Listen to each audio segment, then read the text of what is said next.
Hi, my name is Catherine Weiser, and this is my entertaining speech about urban legends. We all have a friend or relative who tends to be a little more on the gullible side. This is that person who sends the email forwards to you from Microsoft or some other large company promising to pay money every time you forward this email on, or who sends you the motivating words, the poems, the great pictures that inevitably has a message of doom at the bottom, that if you don't send this on to 10 people or more, including the person who sent this to you, something bad is going to happen. Hope and concern for what will happen to them if they don't send on this message is what keeps these messages circulating. People are quick to believe things that they read without researching them and forwarding on the information to other people. And this is how well-known and regularly practiced events can become a part of our everyday life without people really knowing where they come from or why we do them. An example of this, an urban legend that everyone knows about, is Friday the 13th.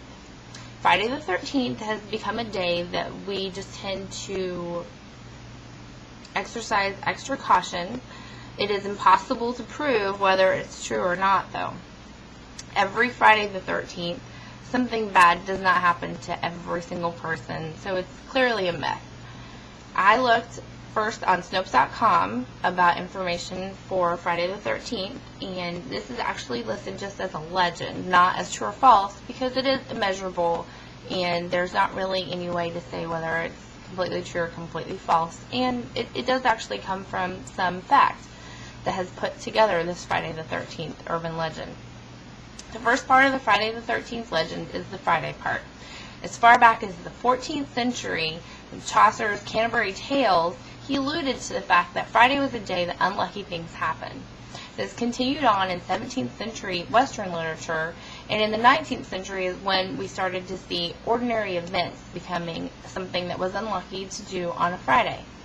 Things like starting a journey, starting a crop, or a new job, starting on a Friday would mean that it inevitably would end up badly. The part of the 13th being unlucky is actually rooted in Christianity, where Judas was the 13th guest to sit at the table in the Last Supper. In the 18th century, people actually believed that if 13 people sat down at a table together, that within a year one of them would die. This grew on over the years and continued on, and began to include items as well, where 13 items became unlucky, which is why you see buildings that have the 13th floor or 13 room misnumbered and called the 14th, or you see race cars, sports jerseys, things like that, where either 13th isn't included or it's just considered unlucky. So the supreme day of unluckiness, Friday the 13th, really just got put together and emerged in the 20th century. In 1908, a story was run by the New York Times and the Los Angeles Times about a senator who introduced 13 bills on Friday the 13th, and this was a very unlucky thing. They, in the story, quoted that it was an ancient Indian belief that Friday the 13th was unlucky, which there's no information or fact on that anywhere, so I'm not really sure where that one came from. People are inundated with possible ways to change our luck by forwarding on these emails or continuing to pass on these urban legends. I personally believe that everything happens for a reason, whether it's preconceived or unforeseeable. While it's fun to hear about myths and urban legends, they really are just that, and they're fun.